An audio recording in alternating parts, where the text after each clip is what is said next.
ఓం సాయిరామ్ శ్రీమాత్రే నమః. అమ్మ బిడ్డలందరికీ నమస్కారం ఫ్రెండ్స్. ఎలా ఉన్నారండి? ఏం చేస్తున్నారు? అమ్మవారి దయ వలన అందరూ బాగున్నారని, బాగుండాలని మనస్ఫూర్తిగా అమ్మవారిని కోరుకుంటూ అమ్మవారి పాద పద్మములకు ఒక్కసారి నమస్కరించుకొని అమ్మవారు మనం కోరిన కోరికలన్నింటినీ కూడా తీర్చేయాలని మీ తరపున నేను కూడా అమ్మవారిని మనస్ఫూర్తిగా కోరుకుంటూ ఈరోజు వీడియోలోకి అయితే వెళ్ళిపోదాం ఫ్రెండ్స్. ఇక ఈరోజు అమ్మవారు అమ్మ మాటగా ఏమి పలికించబోతూ ఉన్నారు అంటే కనుక, బిడ్డ పెద్ద కల్లోలమే తల్లి, 3 అతిపెద్ద సంఘటనలు ఒకదాన్ని ఒప్పించి ఇంకొకటి ఉన్నాయమ్మా. వింటే గుండెల్లో గుబులు. జాగ్రత్త. అసలు ఆ సంఘటనలు ఏంటి, ఏం జరగబోతున్నాయి, ఎలాంటి సంఘటనలు ఎదుర్కోబోతున్నావు, వాటి నుంచి నువ్వు ఎలా బయటపడాలి, ప్రతి ఒక్కటి కూడా తెలుసుకుని తీరాలి. లేదంటే చాలా నష్టపోతావు, చాలా బాధపడతావు. ఆ తర్వాత దుర్గమ్మ, నాకు ఇలా జరిగిపోయింది, నన్ను కాపాడు, రక్షించమ్మా అంటూ కన్నీళ్లను పెట్టుకుంటాం. కనుక ఇప్పుడు నీ దుర్గమ్మ నిన్ను హెచ్చరిస్తున్నాను. రాబోయే సంఘటనలు ఏంటో నువ్వు తెలుసుకుని జాగ్రత్త పడాలి అని నిన్ను మెలుకొల్పుతున్నాను. ఈ సమయంలో నీ తల్లి మాట, నీ దుర్గమ్మ మాట లక్ష్య పెట్టకుండా నిర్లక్ష్యం చేశావు అంటే ఈ ఒక్క గండం గట్టెక్కిస్తే నిన్ను గట్టెక్కిస్తాను, బయటపడవేస్తాను, జాగ్రత్త, ఏమాత్రం కూడా నిర్లక్ష్యం వద్దు అంటూ అమ్మవారు ఈరోజు ఒక నిగూఢ అర్థం దాగి ఉన్న సందేశంతో వచ్చారు ఫ్రెండ్స్. ఎందుకు అమ్మవారు ఇలా అంటున్నారు, అసలు విషయం ఏంటి, అసలు ఏం జరగబోతుంది, 3 అతిపెద్ద సంఘటనలు ఏంటి, పెద్ద కల్లోలం ఏంటి, ఏం జరగబోతుంది, ఎటువంటి ప్రళయం రాబోతుంది, అమ్మవారు పదే పదే ఇలా ఎందుకు చెప్తున్నారు? ఖచ్చితంగా అమ్మవారి సందేశాన్ని వినాల్సిందే. ఎందుకు అంటే, ఇంతమంది అమ్మ బిడ్డలు ఉండగా ఇది మన చెవిని పడింది, మన కంట పడింది అంటే దీని అర్థం ఏంటి? అమ్మవారు ఇది మన కోసం తీసుకొచ్చారు. మనం ఏదో చిక్కుల్లో పడబోతుంటే, ఆపల్లో పడబోతుంటే మనల్ని జబ్బ పట్టుకుని మరీ దగ్గరకు లాగాలి అని చెప్పి మనల్ని హెచ్చరిస్తున్నారు. ఇలా అమ్మవారి సందేశాలు కనుక అందుకుని అలా బాబాగారి అడుగుజాడల్లోకి నడుచుకుంటూ అమ్మవారి దగ్గరికి చేరుకున్నాము అంటే ఇలాంటి సమస్యలు, సుడిగుండాలు, కల్లోలాలు మనల్ని ఏమీ చేయలేవు.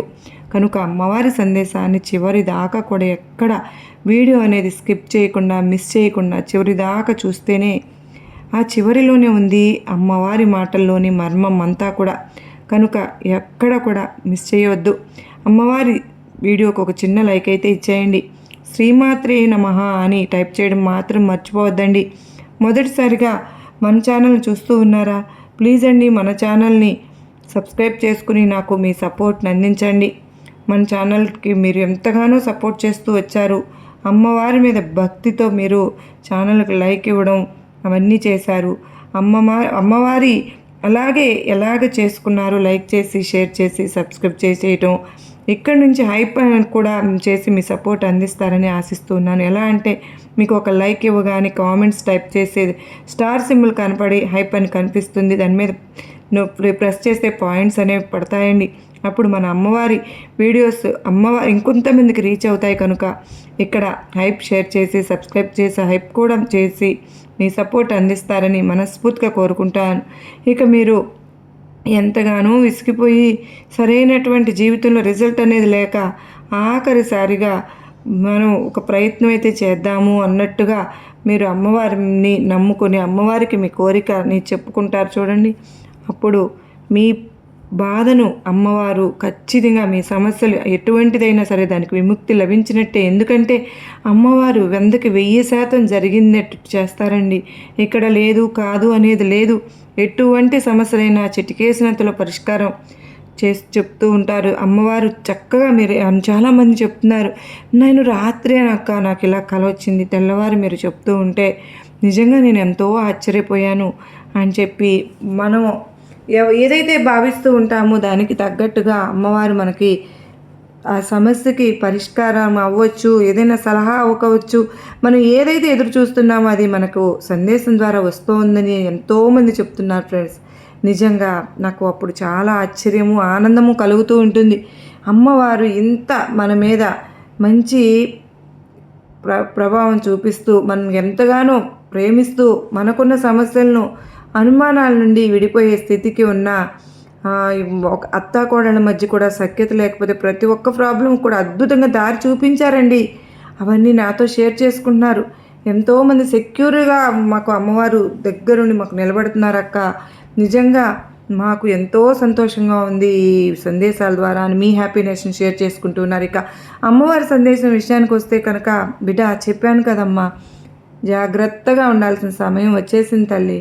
నా దుర్గమ్మ ఎందుకు నాకు ఈరోజు ఇంతలా చెప్తున్నానో నాకు భయం కలుగుతుంది. దుర్గమ్మ, భయపెట్టి మాటలు ఎందుకు చెప్తున్నావు తల్లి అంటూ అసలు అనుమానం మనసులోనికి రానివ్వకు. ఇది జాగ్రత్త మాత్రమే అని గుర్తుపెట్టుకో బిడ్డ. ఎందుకంటే ఒక చిన్న బిడ్డ తెలుసో తెలియకో కష్టంలో వెళ్ళబోతూ ఉంటే, రాళ్ళు కంపలు ఉన్న దారిలో వెళ్ళబోతుంటేనో ఒక తల్లి ఎలా హెచ్చరిస్తారు, నాన్న ఆ దారిలో వెళ్ళకు, ముళ్ళున్నాయి, ఆ దారిలో వెళ్ళకు, రాళ్ళు ఉన్నాయి, గుచ్చుకుంటే రక్తం వస్తుంది, గాయమైపోతుంది, వెళ్ళకు అని ఎందుకు చెప్తారు తల్లి? అయినా తల్లి అయినా తన బిడ్డ గాయం చేసుకుని రక్తం కార్చుకుని నొప్పితో వెలువెల్లాడుతుంటే చూసి భరించలేదు కదా. కనుకనే ఆ నొప్పిని చూడలేదు కనుకనే, రక్తాన్ని చూడలేదు కనుకనే, బిడ్డ వెలువెల్లాడిపోతూ ఉంటే చూసి భరించలేదు కనుకనే నీ దుర్గమ్మ చేస్తున్నది కూడా అదేనమ్మా. బిడ్డ, నీకు కేవలం జాగ్రత్త మాత్రమే చెప్తున్నాను. నువ్వు జాగ్రత్త పడు, జాగ్రత్తగా ఉండు. నీకు ఈ సమయంలో ఫలానా సమయంలో